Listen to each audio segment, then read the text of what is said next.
Eu fico 99,9% feliz em saber que você está morando em Recife e 0,01% tristes por saber que você está morando em Recife. E aí eu vou explicar por quê.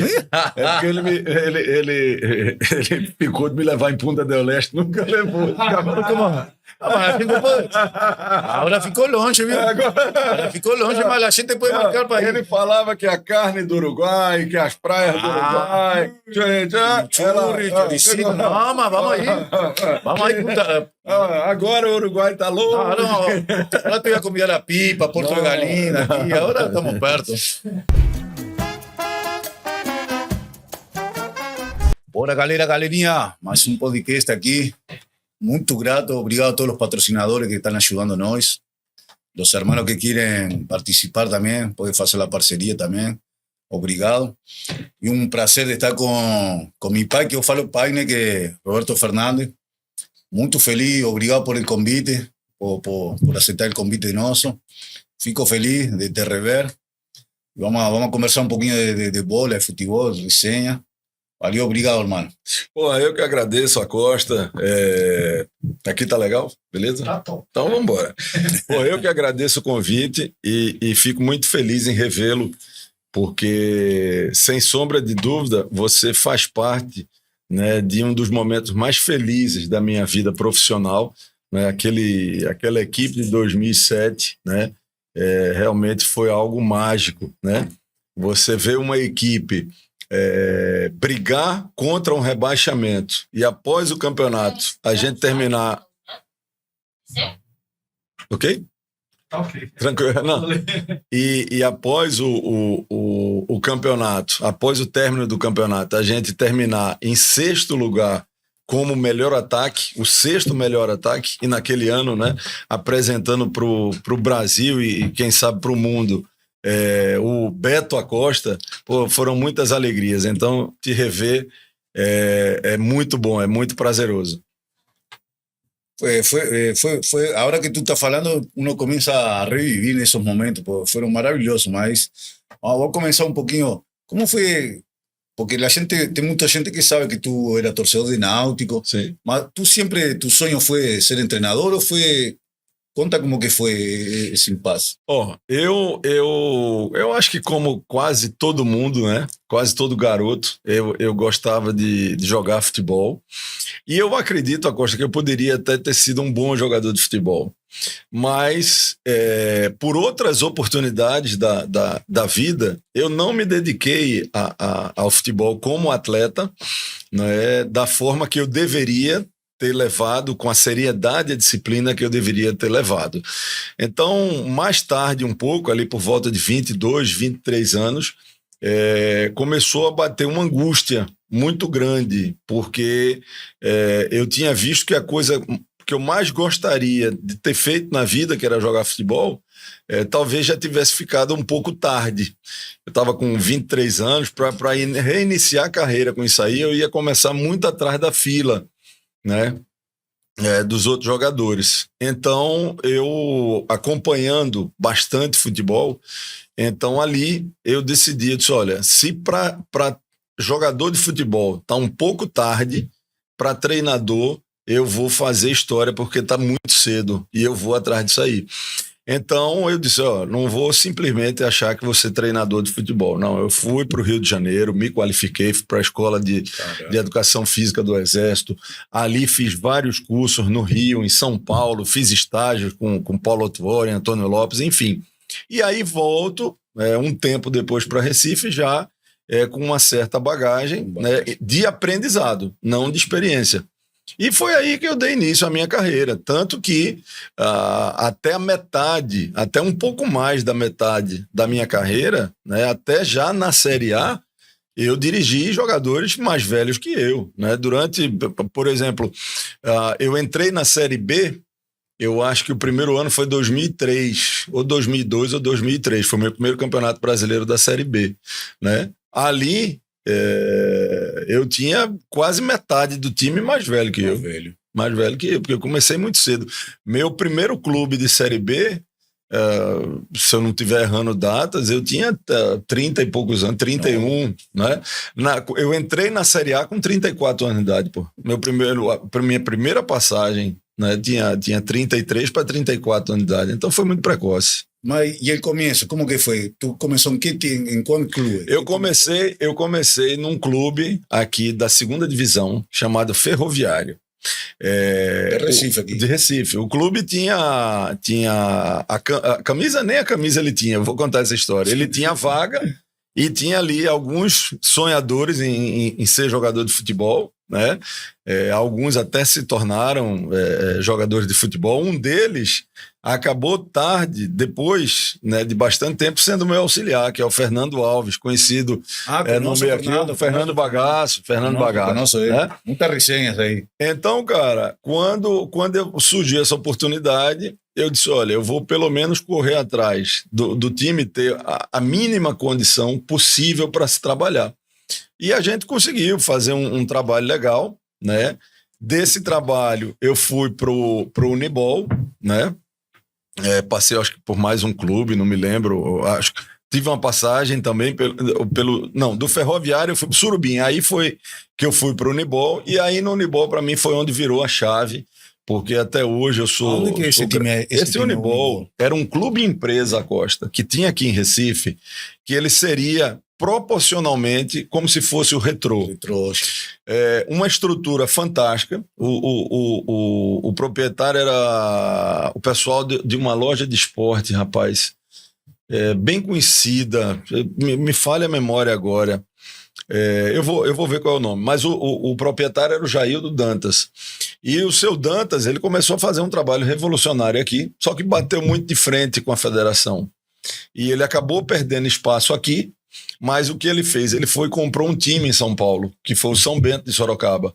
E aí foi onde foi, para mim, o diferencial, porque aí eu recebi o convite para ir para São Paulo. E aí, meu velho, mudou completamente a história. Aí eu comecei a ter oportunidades em cima de oportunidades. São Paulo vitrine também. Pode ser a no meu segundo trabalho em São Paulo, a gente conquistou acesso e o título de campeão da Série B de São Paulo, com 5 rodadas de antecedência. Foi um trabalho assim fantástico. E dali, esse trabalho me abriu as portas de ir para o Londrina. E aí foi no Londrina onde eu posso dizer assim, onde eu comecei a trabalhar em clubes com a chancela de disputar brasileiros. O meu primeiro brasileiro foi pelo Londrina. Pelo Londrina. E em Brasiliense, porque tu chegou em Brasiliense, que Brasiliense foi que tu foi para Náutico, não foi? Aí eu fui pro Londrina. Do Londrina eu entrei um pouco no Centro-Oeste, eu dirigi a Napolina, dirigi 2 vezes o Vila Nova, e do Vila Nova eu fui pro Brasiliense. Aí foi, vamos dizer assim, o primeiro ano mágico da minha carreira, porque naquele ano o Brasiliense foi campeão invicto, né, estadual. Entramos na Série B com tudo. Tivemos um jogo assim bem emblemático naquela Série B, que foi contra o Sport. Por quê? Porque as duas equipes defendiam a maior invencibilidade da temporada. E o Brasiliense ganha do Sport, e a gente teve a última invencibilidade a ser quebrada, foi o time do Brasiliense. E fazendo uma campanha muito boa na Série B. O Brasiliense estava, eu acho que em terceiro ou quarto lugar, quando surgiu o convite do Náutico. E aí eu achei que era o momento de ir para uma Série A. Na ocasião, meu auxiliar era o Luiz Miller. Eu lembro. O Miller disse, rapaz, não vamos, o Náutico está brigando para cair. Aqui a gente vai subir com o Brasiliense e o ano que vem a gente está na Série A, mais consolidado. E eu disse, Miller, quanto maior o desafio, maior a oportunidade. Vamos para a Série A. E fomos para a Série A. E encontrei esta figura. Rapaz, deixa eu falar. E tu, que eu joguei em Brasiliense também. Rapaz, que presidente Luiz Estevam, aquele é louco, viu? Rapaz, aquele lá é muita história. Você sabe o que o Luiz Estevam fazia, a Costa? Naquela época você não tinha facilidade de link dos jogos, essa coisa toda. Sim. Então, ele pedia para o secretário dele, o diretor Paulo Henrique, assim que acabasse o jogo, mandasse o CD do jogo para ele. Então, quando a gente chegava em Brasília, ele já tinha assistido o jogo novamente e vamos para a reunião. E aí, meu amigo, você teve muita coisa nessas reuniões aí, né? Mas eu não tenho do que falar do Luiz Estevam. Sempre, para mim, foi um cara sempre cumpriu com o que era para ser feito, sempre deu uma condição de trabalho. E eu lamento muito ver o Brasiliense como tá, né? Hoje, com a estrutura que tem, né, porque está com um CT muito, muito legal, né, e não consegue sair da Série D. Eu acho que o Brasiliense, na pior das hipóteses, teria que estar numa Série C, pela estrutura, pela condição que se paga, por tudo. No, porque no, también no tiene nada que Luis Esteban conmigo, pues, ainda dá dinero más que si tú faz gol, ele motivaba más. Sí. El cara motivador. Siempre falei, Andrés Sánchez y Luis Esteban fueron los mejores que pegué. Foi. Pô.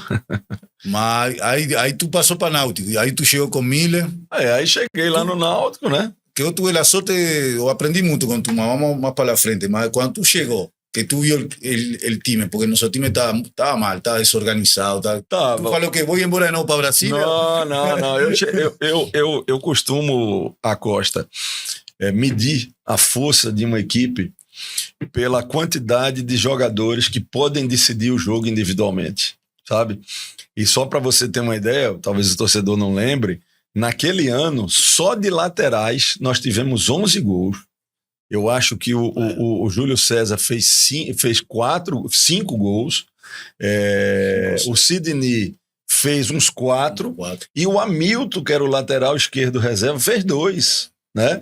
Então, quer dizer, a gente tinha... Eu disse, porra, vamos organizar isso aqui que dá para estar aí. Porque, porra, Acosta, Geraldo, Felipe, Marcelinho, Cook, Daniel Paulista, ele Carlos...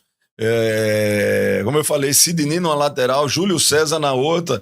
Eu digo, velho, vamos tentar organizar isso aqui, porque a gente tem jogadores com capacidade de sair dessa situação, e conseguimos, né, cara? Depois que a coisa organizou, foram muitas vitórias históricas, né, velho?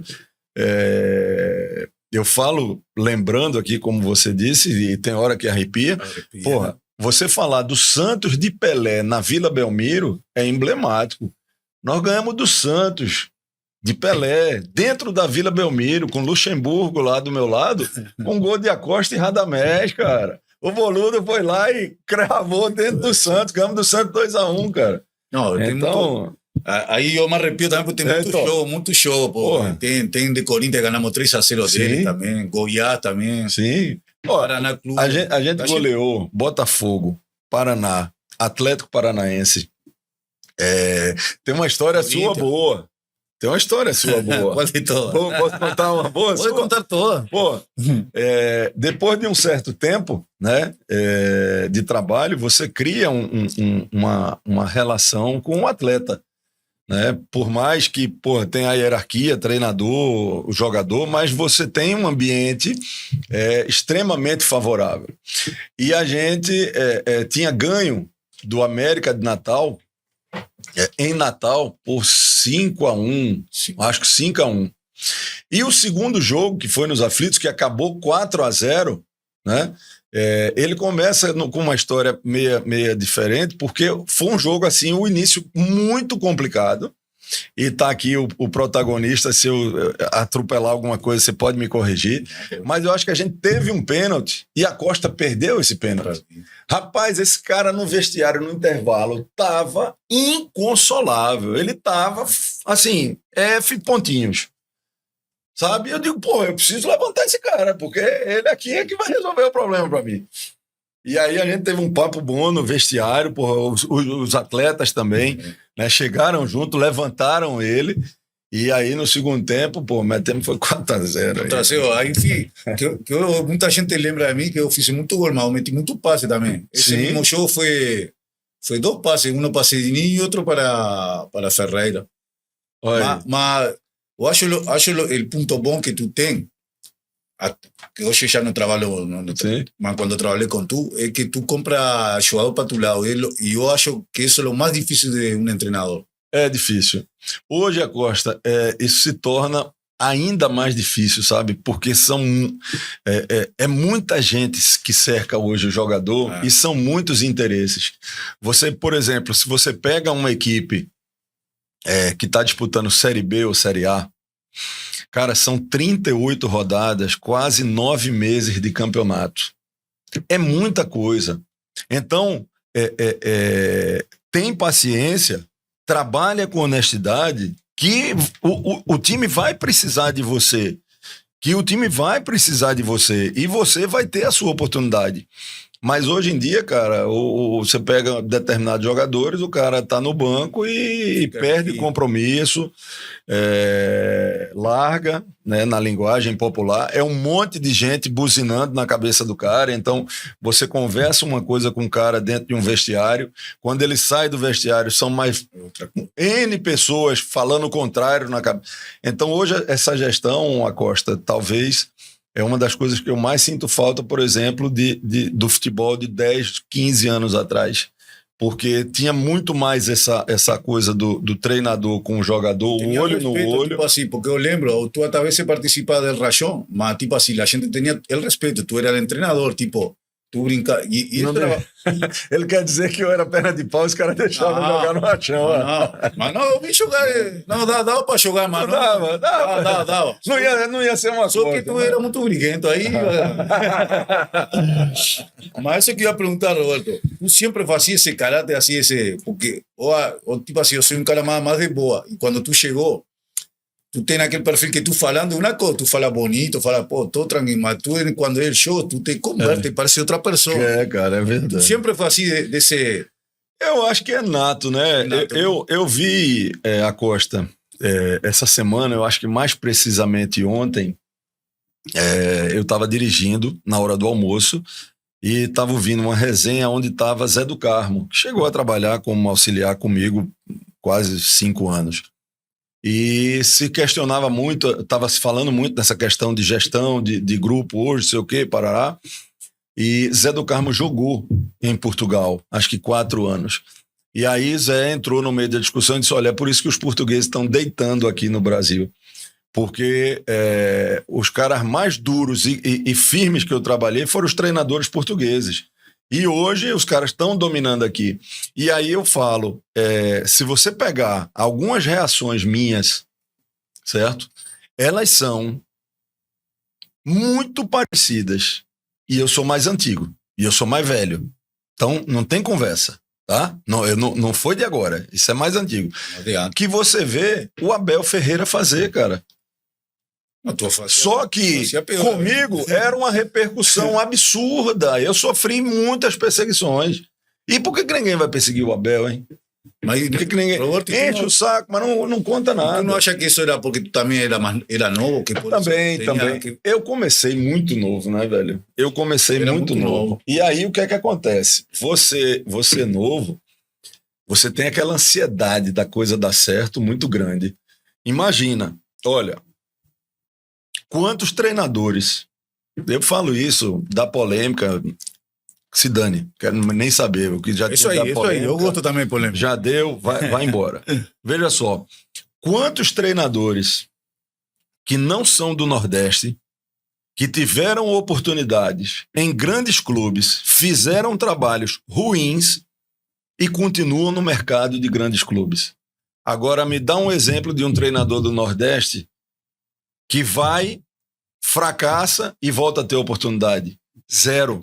Eu vou te dizer o último. Eu digo o último, o penúltimo, e vai chegar a mim, e vai chegar antes de mim, Givanildo Oliveira e outros. O último foi Chamusca, cara. Chamusca, ele vinha numa trilha, Marcelo Chamusca, crescente, sólido, chegou no Botafogo do Rio. O trabalho no Botafogo não foi impactante, não fez diferença, etc e tal. Cadê Chamusca nos times grandes? Cadê a segunda oportunidade do Chamusca? O outro que teve foi Dado. Dado chegou ao Curitiba, né? E por que o Dado não continua no mesmo ciclo das equipes, né? Da mesma prateleira do Curitiba para cima? Aí vou eu. Foi o Atlético Paranaense só. Nunca mais tive outra chance de uma equipe no nível do Atlético. Eu fui na Série A em outras equipes, como o Atlético Goianiense, mas não tinha a torcida, a tradição, Sim. Entende? Então, quando eu venho para o Náutico, que era o meu cartão de visita na Série A, e eu saí de uma equipe que vinha sendo campeão estadual, que era o Brasiliense, que estava dentro da zona de acesso da Série B, né? Quer dizer, eu largar de ser cabeça numa Série B para ser cauda na Série A e essa cauda me sacudir fora, eu ia me ferrar. Então eu digo, não, meu irmão, aqui agora vai. Mas, Roberto, eu acho que isso, o que tu falou, eu também, outro dia estava falando isso, acho que tem até preconceito isso, porque eu vivi em carne própria isso aí, que fui tratado de uma forma quando eu joguei Náutico, tanto por jueces, com dirigentes, como quando eu passei para Corinthians, eu veía a diferença. E estou falando de pênalti, de jogada, eu falei outro dia, ontem foi que falei, en Corinthians tenía jugador que xingaba al juez, y yo fui expulso por xingar al juez jugando en Náutico. ¿Y por qué el cara en Corinthians hizo la misma cosa y no? Exatamente, entendi. Como aconteció con el show de Retro, es porque el time era nordestino, duvido un time de São Paulo. Você viu o que aconteceu? Exatamente. Isso não existe. Pelo amor de Deus. É surreal. É surreal. Esse caso do Retro aí, eu acho que entra até pro um caso histórico, vai entrar para a história do futebol mundial. Porque um árbitro dá um pênalti de 2 jogadores da mesma equipe, é o fim da bola. Um erro como esse, é difícil você ver contra uma equipe que tem uma retaguarda por trás. É casi impossível. Mas, Roberto, aquele ano que a gente... É como te falei, eu veía, por exemplo, muitos periodistas. Los periodistas aquí en Recife también pegan pesado con... Sim. Falando pronto. Periodista é jornalista, viu? Se liga aí. No, periodista, vamos a falar jornalista entonces.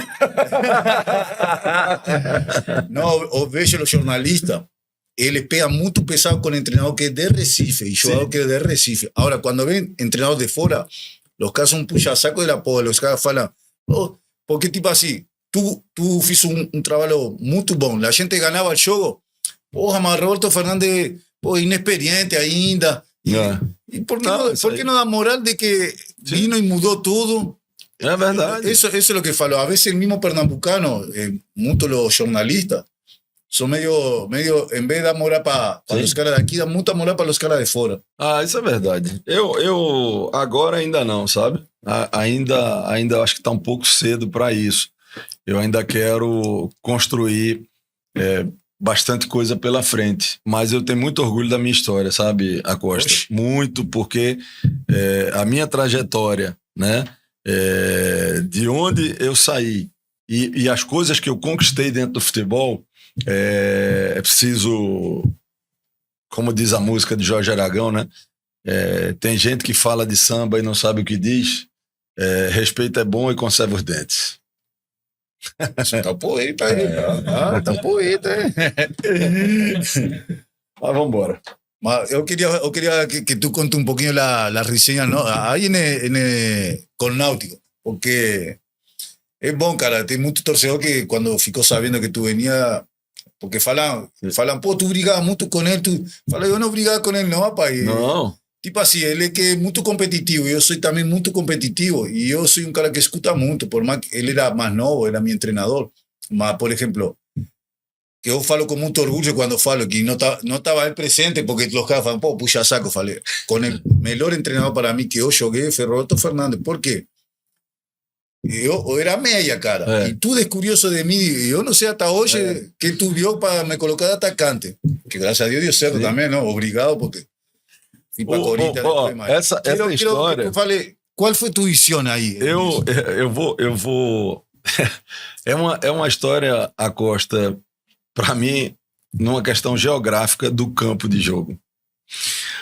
O Acosta era meia, né? Todo mundo sabe disso.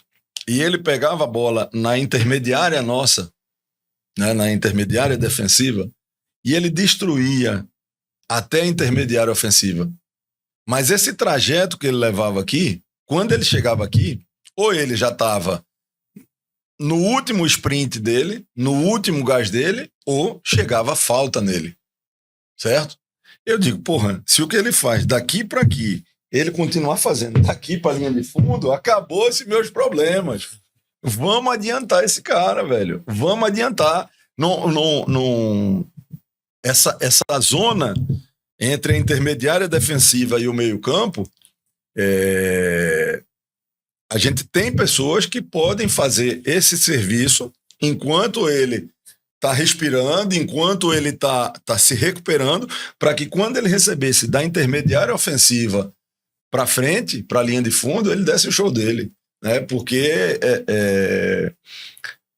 nada acontece por acaso, né, Costa? Nada. E você fez aquele trabalho no Náutico fantástico, terminou como artilheiro do campeonato e, assim, talvez você, na história do futebol brasileiro, foi um dos jogadores mais cobiçados num determinado momento da sua carreira. Porque eu me lembro que era proposta dos grandes do Rio, dos grandes de São Paulo, tinha de Minas Gerais. Teve uma hora que tua cabeça tava um trevo de tanta proposta, né? E então você tinha o talento para isso, né? O que eu fiz foi, na minha visão, te colocar num lugar onde o seu talento ia ser mais lucrativo para você, para mim como treinador e sobretudo para o Náutico, porque você ia jogar mais próximo dos gols e com isso, com a sua qualidade, você ia, sem dúvida alguma, começar a fazer gol aí, que ia nos tirar daquele buraco que era a zona de rebaixamento. Mas por isso é bom falar, por isso eu gosto de fazer essas lives, porque a vezes uno tem que dar moral, porque tipo assim, isso aí é mais mérito teu que mérito meu. Tudo bem, eu tinha a qualidade que tu viu, mas tipo assim, eu jamais em minha vida ia imaginar que eu podia fazer isso, entendeu? Tanto, eu acho que nunca havia feito tanto gol na minha carreira.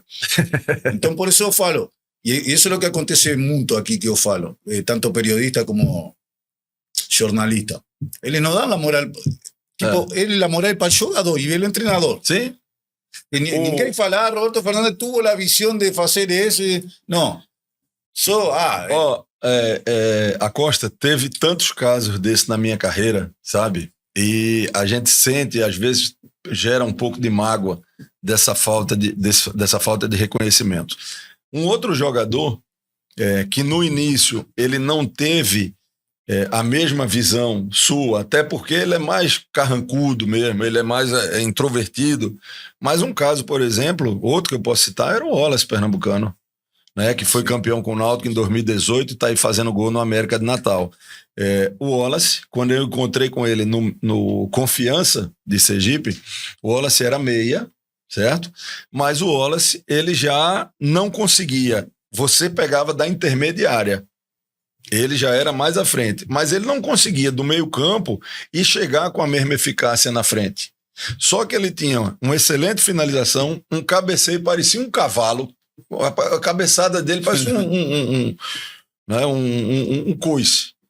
E, porra, eu coloquei o Wallace de 9. Cara, pelo amor de Deus.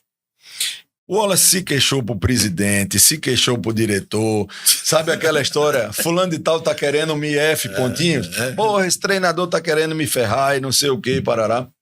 O Wallace acabou se adaptando na posição.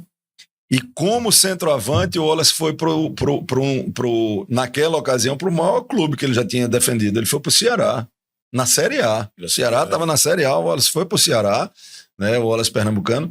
E aí, as histórias que vale a pena contar. Tempos depois, eu encontro com o Wallace de novo. E aí cheguei para ele e disse: Wallace, agora eu tava precisando você fazer aqui a meia. Você não vai. Não. Eu sou nove. Agora você tá cá, papai, essa garapa. Então já teve um monte desses aí que a gente conseguiu fazer. Uma diferença que eu vi muito clara, sabe, a Costa, da visão do brasileiro. Agora não é nem só jornalista, não, é do torcedor brasileiro mesmo. Eles relutam muito ainda em entender o jogo tático. Que o futebol é um jogo tático. Eles acham que a valorização é só do jogador.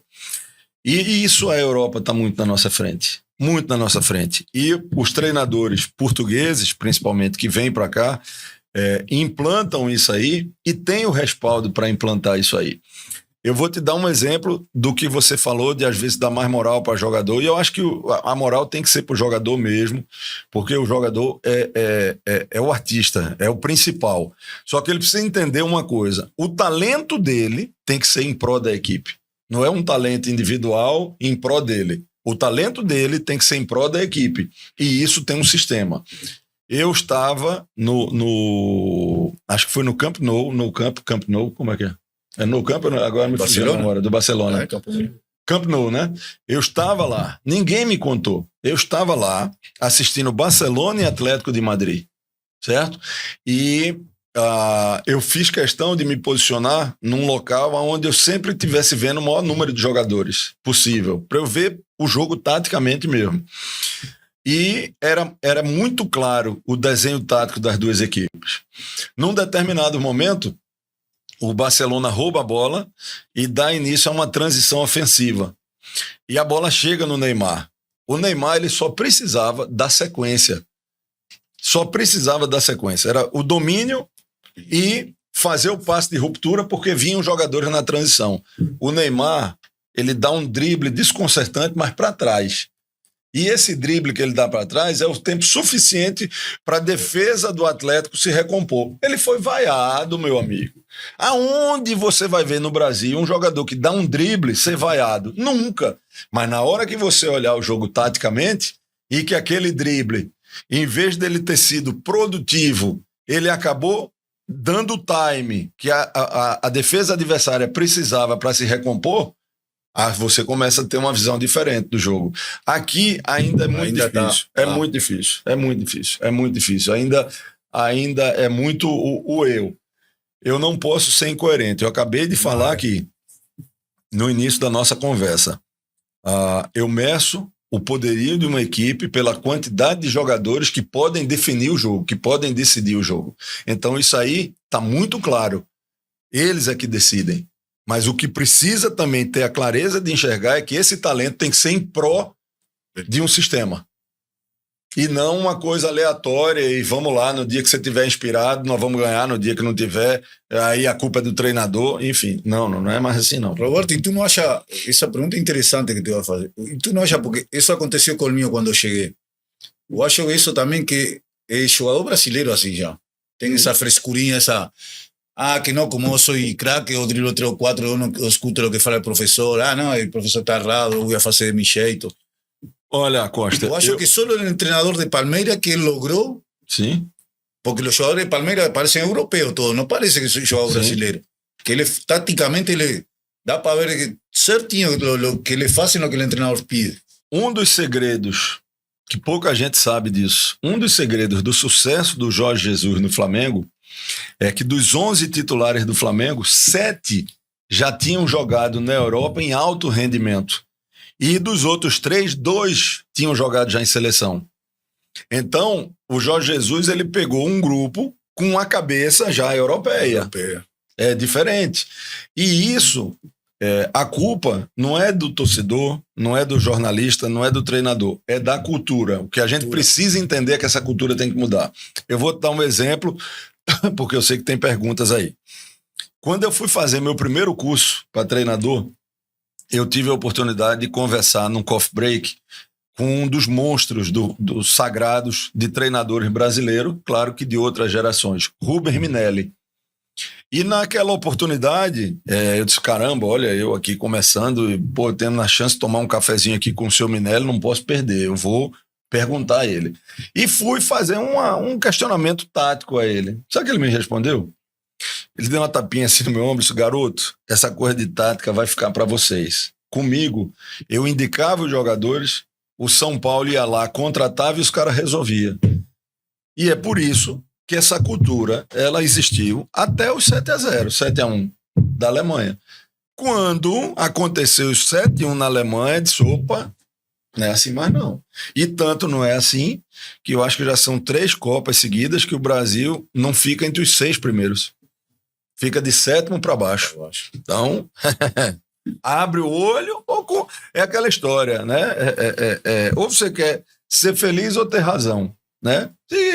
Se acha que tem que ser desse jeito, não muda nada, vamos seguindo aí e vamos esperar o acaso, quando é que nós vamos ganhar outra Copa.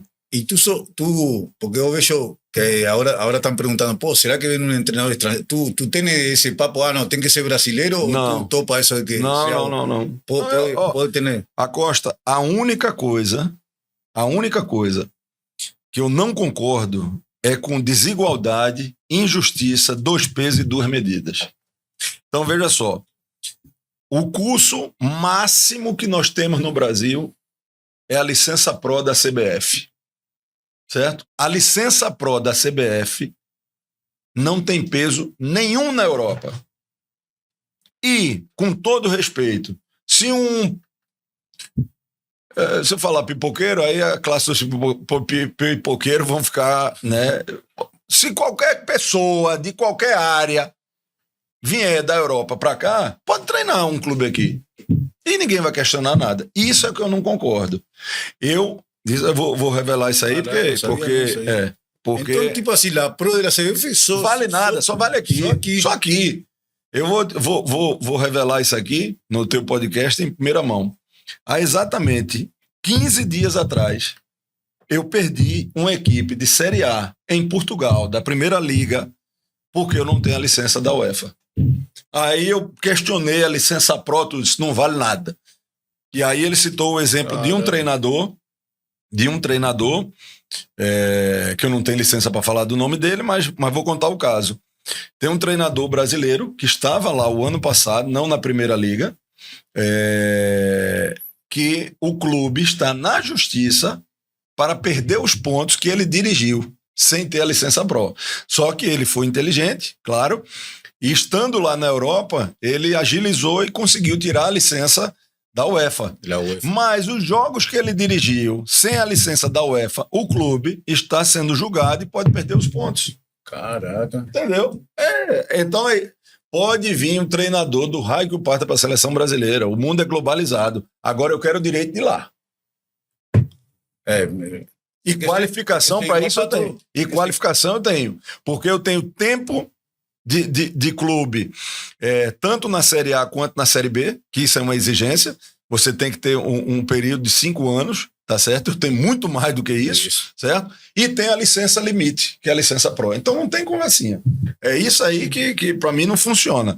Para cá, vem quem quiser e não acontece nada, não tem nenhuma fiscalização. E para ir para lá, você não capaz de voltar do aeroporto, é uma piada.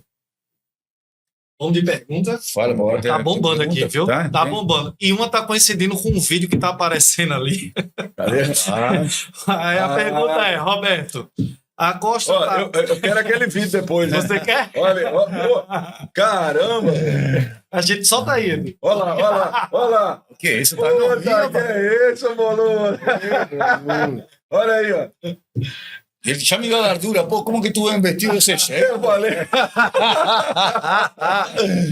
Ai, papai. Eu quero esse vídeo aí, me arruma esse vídeo. Rapaz, que resenha aí, ó. Pô, cara, tava magrinho, velho, ainda tinha cabelo. Pô, aí tinha que... Agora dá pra colocar, né? Agora tem os negócios. Mas a latinha aí ainda fazia. Latinha de bebê aí. Ai. A pergunta aqui é o seguinte. São 2 perguntas em uma, que todo mundo chega e fala desse vídeo. Primeira, se a Costa tá entre os jogadores aí que os atacantes que você diz, esse cara tá entre os 3, e dizer qual seria outros 2 e o outro. Se você puxou a orelha dele depois que viu ele com aquela roupa ali, que, rapaz, meu Deus do céu. Quando eu acho que a gente foi até no mesmo voo, porque a gente tinha uns 3 programas juntos, né? Quando acabou aquele Campeonato Brasileiro, o treinador escolhido como melhor treinador do brasileiro foi o Muricy Ramalho. Mas eu estava como treinador revelação, eu ganhei prêmio treinador revelação pela ESPN. Como eu era novidade, eu estava mais badalado até do que o próprio Muricy. E o Acosta é artilheiro do campeonato. Né? Então a gente fez em São Paulo uns 2 programas juntos, foi a premiação junto para... E nessa aí, cara, eu não lembro se a gente foi junto ou encontrou lá. Quando eu vi ele com essa cuia na cabeça, eu disse, rapaz, você... No, ¿sabes la que? No, porque ese ahora lembré. Esse prêmio eu ganhei em São Paulo. Em São Paulo, cara. Mas a gente depois foi para Rio. Pra Rio, Que ganhei outro prêmio. Outro prêmio da CBF, pô. Acho que tava Maurício Cardoso, estavam todos os caras lá. Foi uma barca boa. Uma automadura dele, mas... Ó, seguramente a Costa tá, né? Isso não é missa de corpo presente. Eu tive vários atacantes, sabe, com muita qualidade. É difícil enumerar só 3. Eu posso dizer que o Acosta tá, com certeza, mas eu teria que analisar bem, sabe? Um dos atacantes que eu trabalhei, assim, muito inteligente, muito acima da média, o Varley, que teve o seu ápice, acho que São Paulo, jogou na Itália, primeira divisão da Itália. Varley pensava muito na frente, né? Varley, eu acho que mora hoje na Paraíba. Já eu moro em Brasília e agora está morando em Paraíba. Trabalhando. Mas tem. Eu trabalhei no ano que o Acosta foi artilheiro, ele terminou empatado com o Josiel. Trabalhei com o Josiel também, mas, pô, tem Felipe, tem Cook, tem muita gente. É muito atacante, bom. É bom que tu trabalhou com Ô, velho, te ajudava no cara, né? Não parece, mas já são 20 anos nessa brincadeira, só de Campeonato Brasileiro. Então, passou por muita gente boa. Posso para a segunda? Fala, tu que manda, papá. Tu que manda, papá. Mas fala baixo. Fala baixo. Tu tá gritando muito, viu? Roberto, os clubes mudam muito de técnico, isso não muda. Passa ano, e os clubes mudam de técnico. Qual a sua opinião com relação a isso? Falta planejamento do clube? Me fala uma coisa, eu vou devolver uma pergunta com uma resposta, né, com uma pergunta. Se o clube muda tanto de treinador, não está errando quem está escolhendo também, não? Concordo plenamente. Né? É preciso, cara, entender uma coisa. Existe o tempo de plantar e existe o tempo de colher.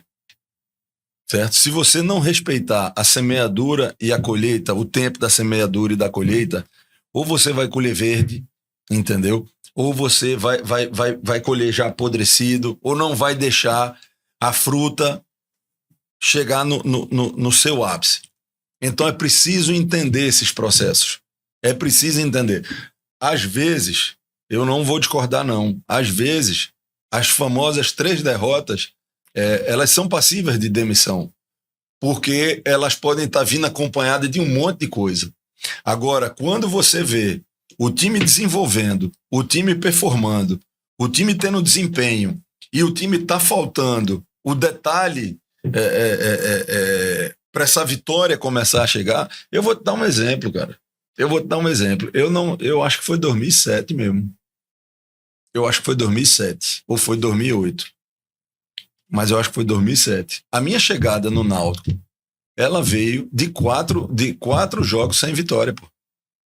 Eu cheguei e os meus 4 primeiros jogos a gente não venceu, certo? Mas a gente estava se preparando. Tinha um processo. Sabe o que aconteceu depois de 4 jogos sem vencer? 5 vitórias seguidas, coisa que o Náutico nunca tinha feito na Série A. Entendeu? Então, é preciso ter o tempo, é preciso respeitar o tempo e o processo de uma equipe. Eu vou te dar um exemplo. Agora, recentemente, a gente teve a demissão de um treinador do Santa Cruz, do Ranielli. Conheço bem, foi meu preparador físico. Cara, pesa, na minha opinião, sabe, que é muito, muito difícil de você tá justificando isso aí, a atual colocação dele no Campeonato Pernambucano. Mas hoje, se você pegar o Santa Cruz, o Náutico e o Sport, é óbvio que os 3 são grandes, a rivalidade monstra, 3 torcidas apaixonada, presente, aquela coisa toda. Mas, meu velho, a diferença de investimento do Sport pula o Náutico para o Santa, ela é gigantesca. Ela é gigantesca. E se a diferença de investimento não for suficiente, eu boto além. Além disso, o Sport, ainda da temporada passada para essa, foi a equipe que mais teve remanescente, velho. Pega o último jogo do Sport na temporada passada, a escalação, e pega a escalação que o Sport iniciou essa temporada. Agora faz isso com o Santa e com o Náutico. Então, meu amigo, sabe? Porra, nós precisamos profissionalizar o futebol, sabe?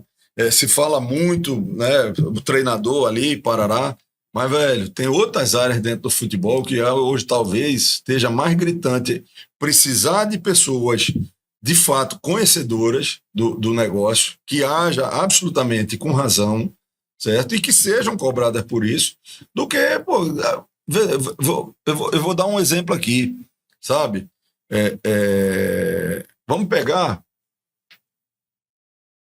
treinador, né? Pronto, eu não quero citar ninguém daqui, né? Vamos pegar um treinador que tem a licença Pro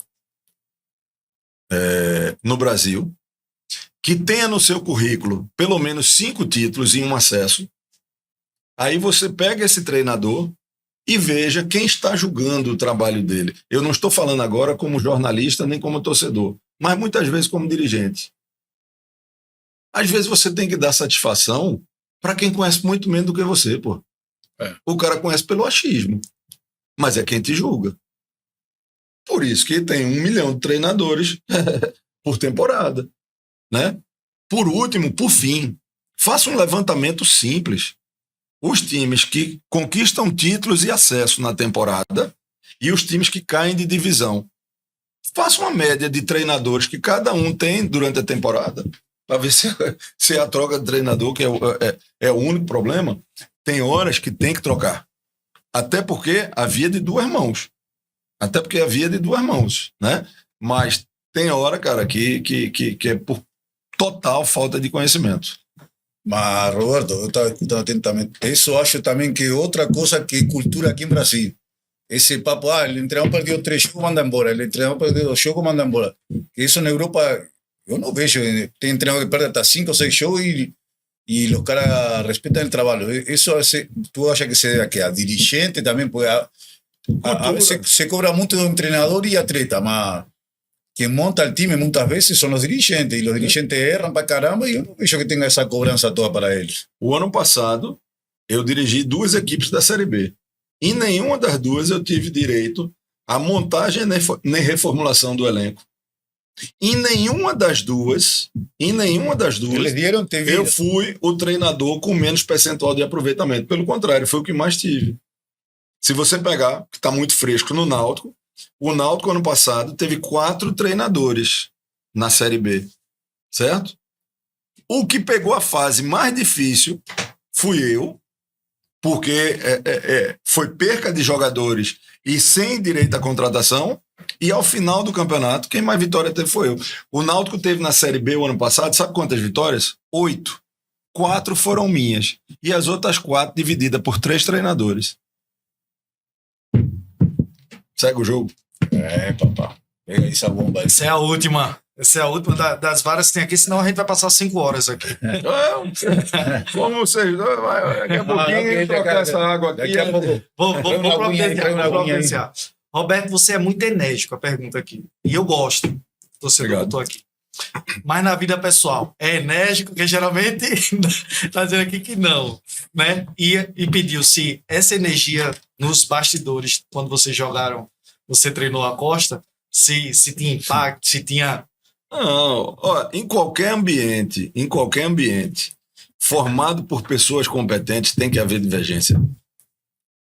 Sabe? O que eu acho que não é legal é você ficar querendo que as pessoas não te conflitem pela frente e façam isso por trás. Agora, no ambiente competitivo, né, nós tínhamos um elenco com jogadores com qualidade rodados, né?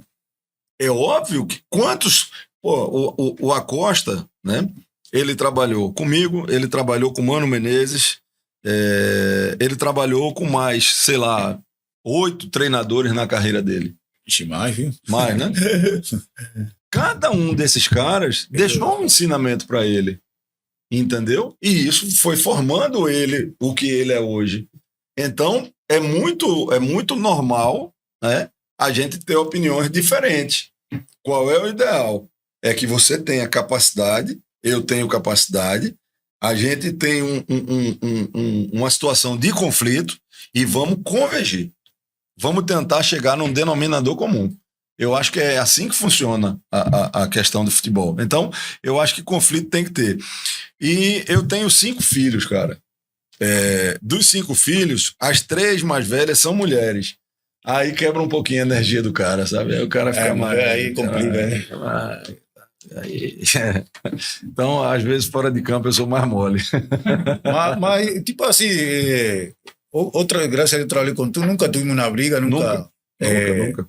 Isso é de cada pessoa também. Por exemplo, que tem muita, que eu falo que é frescurinha. E eu me acostumbrei aqui em Brasil, que mi país não tem esse estilo.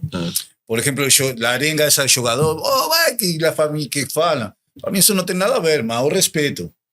Que tipo assim, eu não vou jogar mais ou menos porque, vamos lá, o cara colocou um vídeo de minha tia chorando, de minha mãe, meu primo. Então, tipo assim, mas o respeito que é cultura. E aqui tem jogador que gosta. Minha motivação para que tu vejas, por incrível que pareça, era quando tu ficava puto comigo, que tu me chamava, caralho. Aí falei, agora vou mostrar para o professor que eu vou meter. E tipo assim, por isso que eu falo, isso é segundo de cada pessoa, entendeu? Porque tem cara que talvez o professor te xinga e toma mal, tem outro, por exemplo, estimula, tem outro que fica para baixo.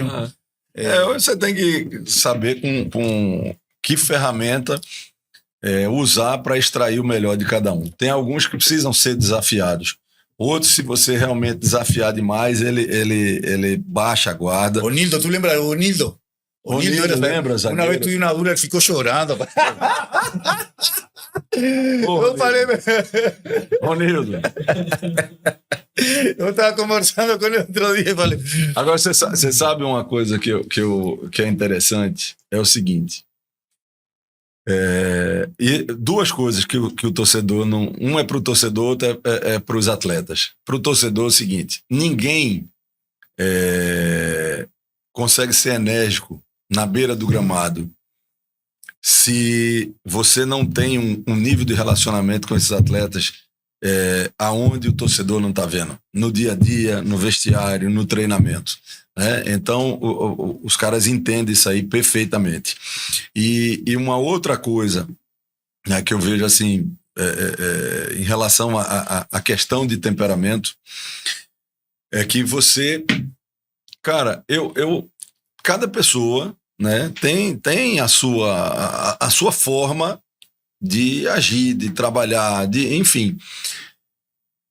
E por muitas vezes, né, e isso é uma coisa que às vezes eu fico me refletindo bastante a respeito disso aí, é que muitas vezes isso aí vira o principal foco aonde na realidade não é. Vou traduzir o que eu quero dizer aqui. Muitas vezes as pessoas rotulam, não, pô, Roberto é um treinador motivador. Não, o motivador, velho, hoje é desse tamanho aqui, ó. O problema, entendeu? O problema não. Aonde é o foco do trabalho é no rendimento da equipe. Aquela questão ali de como a gente age na beira do gramado, aquilo ali vai do temperamento de cada um. Eu sou desse jeito, o Abel é desse jeito, o Bernardinho é desse jeito, Mano também, o Mano é desse jeito, né? Mas outros têm outro temperamento e a gente respeita e a vida que segue. Roberto, fala para nós aqui los 3 melhores times que tu te sentiu assim, que tu falou, pô, cheguei aqui que eu não. Tu já falou que acho que foi Atlético, tu falou, né? Mas, tipo assim, que tu ficou a gosto trabalhando, tu falou, pô, gostaria de ficar aqui mais tempo. A estrutura do Atlético Paranaense, eu gostaria de pegar uma estrutura daquela hoje, sabe? Eu fui no Atlético Paranaense, porra, aí. Rapaz, rapaz, tá novinho aí, rapaz. Não, isso é brincadeira, aí, ó. Tá. Ó, pronto, ótimo. Eu gostaria, né, de pegar essa estrutura aí com a experiência que eu tenho hoje. Que eu tenho hoje, né? Eu fui aí no Atlético, cara, eu acho que eu tava com 33 ou 34 anos de idade. Mas quanto tempo havia passado de Náutico aí? Aí foi A los 2 anos, foi? Não, 1 ano e o início da temporada de 2008, porque a minha ida para o Atlético Paranaense foi mais um feito que a gente tem, e que se eu não falo, ninguém sabe, então vou ter que falar, né? Pela primeira vez na história, um clube do Nordeste era líder da Série A. Então, quando iniciou o Brasileiro de 2008, um ano depois, na terceira ou foi na quarta rodada, o Náutico assumia pela primeira vez na história, né, um clube de pontos corridos, campeonato como é o formato hoje de pontos corridos, o Náutico assumia a liderança do campeonato. Nessa ocasião, eu tinha proposta e sondagem de Atlético Mineiro, de Grêmio e de Vasco, certo? Aí o Grêmio acabou não andando, o Vasco teve uma conversa, mas também não andou, e o Atlético houve uma mudança, né?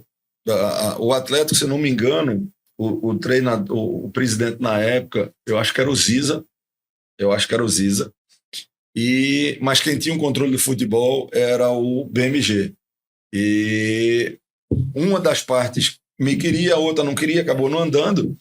E aí eu recebi uma ligação à noite de um empresário, né, do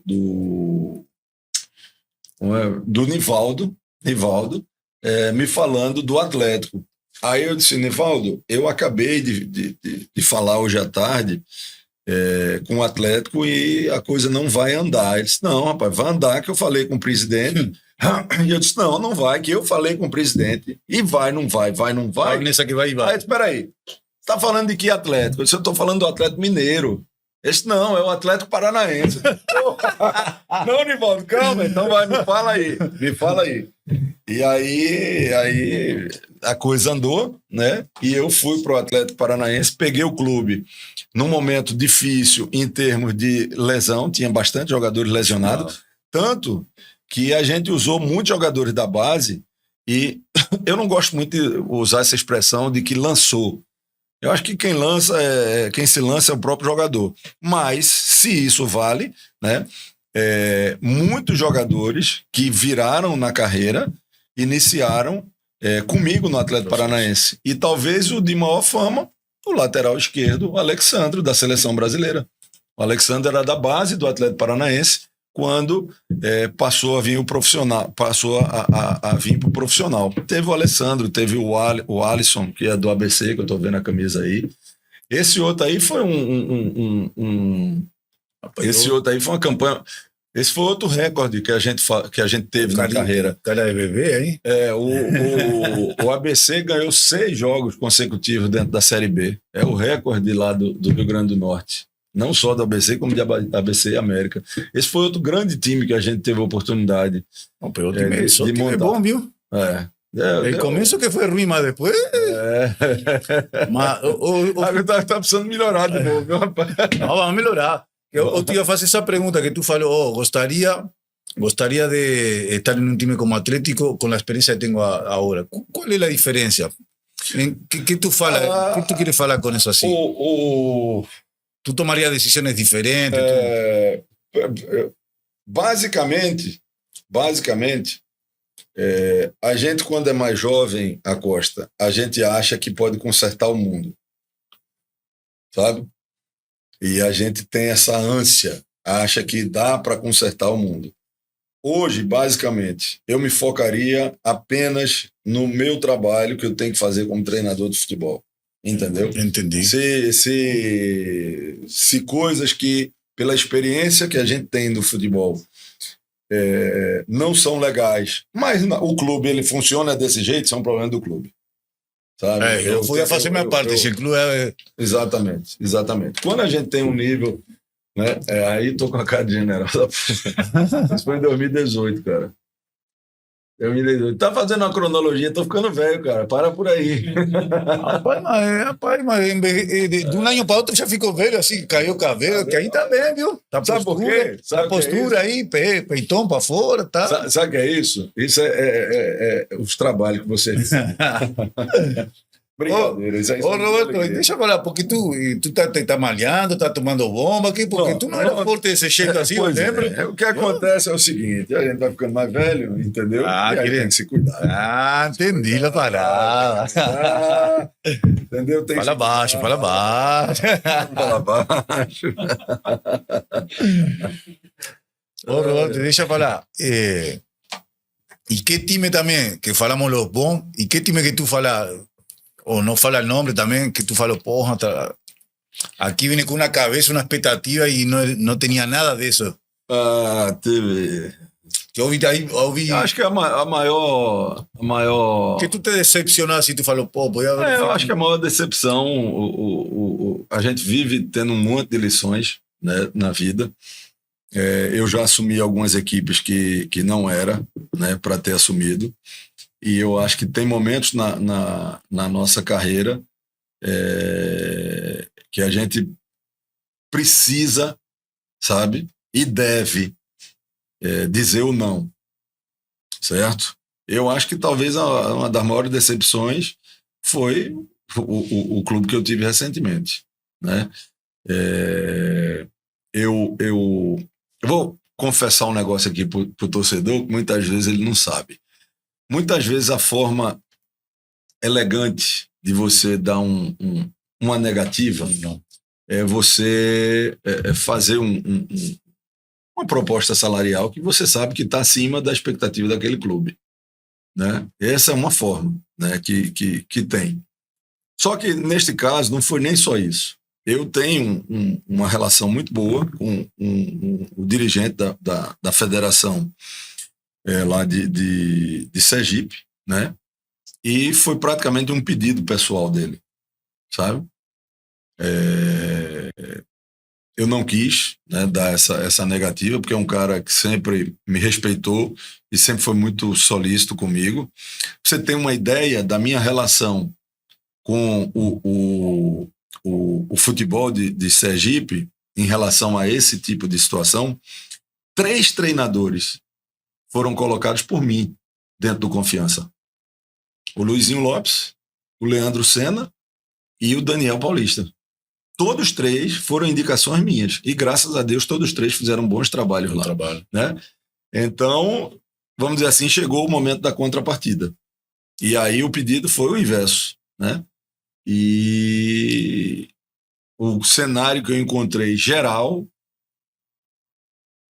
foi de quase de início de carreira. Bem. Ficou em choque aí, né? Chegando. Sabe? Aí, como tu fala, a vezes dói, mas é melhor falar que não, que. Aí. E tiveram outros, mas nessa altura do campeonato, não. Nessa altura do campeonato, em termos de estrutura, de condição de trabalho, daquilo que a gente está acostumado a trabalhar nos últimos 15, 20 anos, nada foi parecido com essa última experiência que eu tive e que ainda bem que foi breve. Agora eu vou fazer uma pergunta media bomba aí. Não, que tipo assim, tu trabalhou em Santa e trabalhou em Náutico. E muita gente sabe a identificação que tu tem com Náutico. Qual é a diferença de ser treinador de Santa e de Náutico? Eu acho que são 2 clubes que têm algumas particularidades bem diferentes. O Santa Cruz é quase uma... há uma união, sabe? Principalmente que eu falo de funcionário, sabe? De staff. É como se verdadeiramente as pessoas que trabalham no Santa Cruz todas fossem torcedores apaixonados do clube. E é um clube com uma realidade um pouco mais humilde. Humilde que eu falo não é diminuindo de nada disso. Eu falo da ligação de pessoas mesmo. Em relação à estrutura, hoje, infelizmente, o Santa Cruz ele está bem atrás, né? E eu digo infelizmente porque o Santa Cruz é um monstro, entendeu? É um gigante, é um gigante, né? Mas que precisa reencontrar o caminho da modernidade, né? Da condição, né?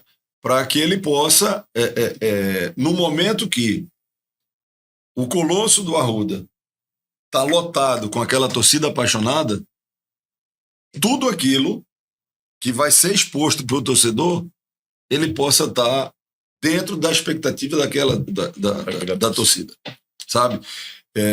Eu vou dizer uma coisa que agora vou tirar a parte o Santa Cruz e ser geral. Teve uma época que se dizia que pagando o salário em dia tá tudo ok. Tudo ok. Depois teve uma época que se fala precisa ter estrutura para ter o resultado. Hoje eu posso lhe dizer seguramente, se você não tiver salário em dia e condição e estrutura, esqueça, você vai viver do acaso. Doa quem doer. Machuque quem machucar. Isso é verdade, não tem conversa. Você vai viver do acaso. Como o futebol tem loteria, uma hora ganha. Mas Uma hora ganha.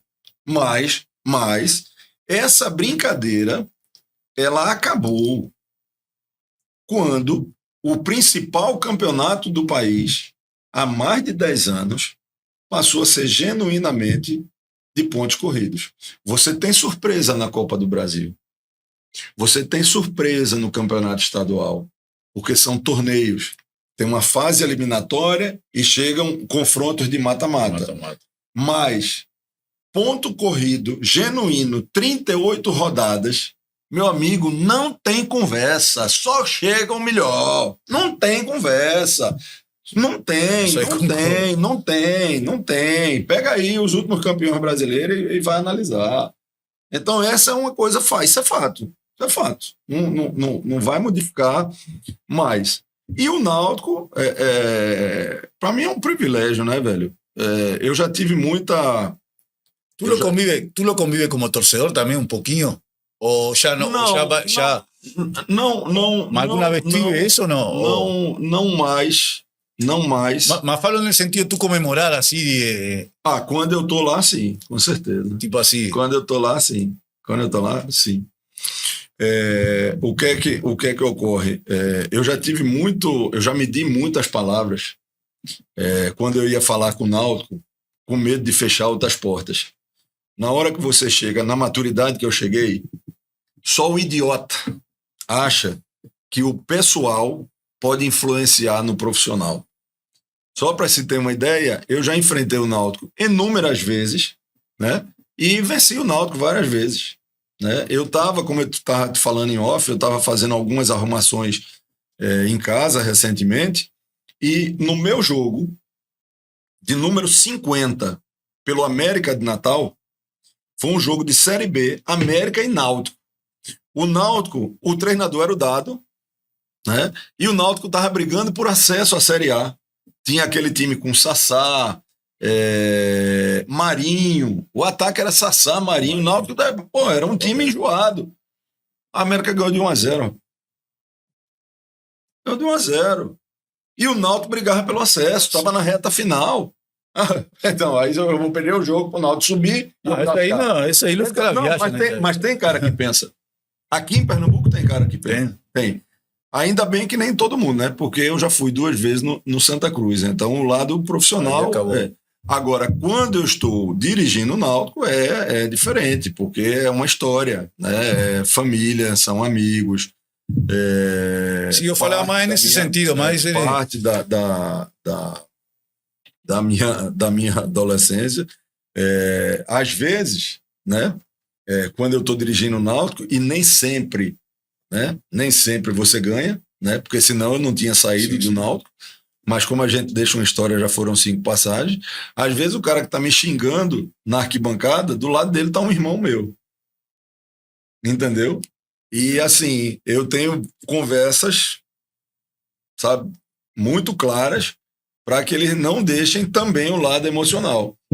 Porque, por exemplo, meu irmão mesmo já teve para dar tapa ali naquelas sociais, que foi uma brincadeira. E eu digo, se você der, bicho, eu vou lhe proibir de ir, né? Show. Filhas minhas, né? vendo e vai. Então, Então, toda a galera é náutica, então.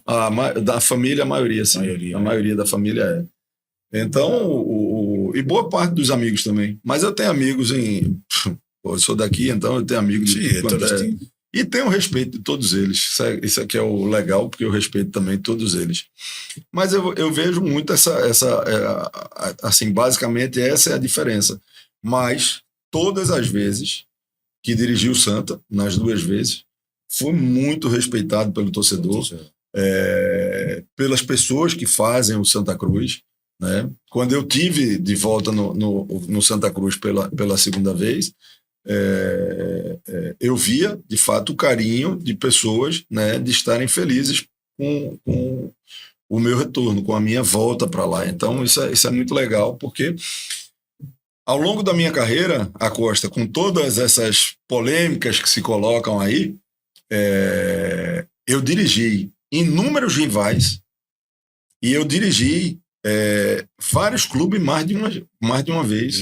O Náutico eu dirigi 5 vezes. E pela minha idade, pelo tempo de carreira, eu vejo uma possibilidade real de voltar lá. O Santa eu dirigi 2, o América foram 3, o Vila Nova foram 3 ou foram 2, o Brasiliense foram 2, o ABC foram 2. Tem mais, porque eu não vou lembrar disso. Isso é muito bom trabalho teu também, tipo assim, que tu sempre deixa as portas abertas também, né? E aí é onde entra a questão do respeito, né? E quantos rivais eu já trabalhei, principalmente em capitais aonde só tem 2 equipes, porque Recife tem 3, polariza um pouco, mas Remo e Paysandu, Ceará e Fortaleza, né? ABC e América, né? Paraná e Atlético Paranaense, e por aí vai. Aqui, né? Náutico, Santa Cruz, Alagoas, CRB e CSA, né? Então, isso é gratificante, porque eu acho que é um reconhecimento também do adversário. Né?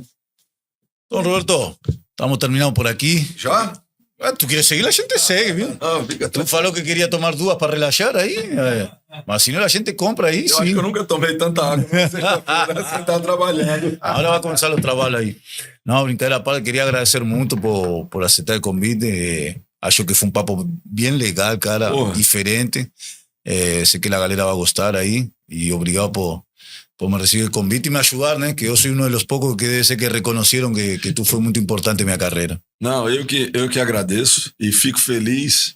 Eu fico 99,9% feliz em saber que você está morando em Recife e 0,01% tristes por saber que você está morando em Recife. Aí eu vou explicar por quê. É porque ele ficou de me levar em Punta del Este, nunca levou. Agora ficou longe, viu? Agora ficou longe, mas a gente pode marcar para ir. Ele falava que a carne do Uruguai, que as praias do Uruguai. Não, mas vamos aí. Vamos aí. Agora o Uruguai tá louco. Agora tu ia comer a pipa, Porto de Galinha, aqui. Agora estamos perto. E, cara, fico feliz. E dessa vez, né, eu sei que você tem aí 1 milhão de amigos, mas também, já que você está vindo morar aqui, sinta-se com a cidade, principalmente da minha pessoa, de braços abertos aí. Não sei se você já está jogando um futebolzinho aqui. Ainda não me convidaram aí, né? Então tem umas... Eu vou achar tu time também. Edinho, presta atenção, a turma da Chinerai, da Carra Itália não, porque a da Carra Itália tem muito traíra. Eu vou achar com tu. Tem umas peladas boas pra mandar você, pra gente jogar aí. Ricardo Rocha aí não, que Ricardo me convidou. Ricardinho também. Porque Ricardo viaja muito, né? Não, mas vamos marcar aí. E agora, né? Como eu estou de férias, entre aspas, e você não joga mais futebol, agora a gente pode tomar um chopp junto. Né? Não varia, né? Falou, manito. Um abraço, cara. Obrigado, meu boludinho.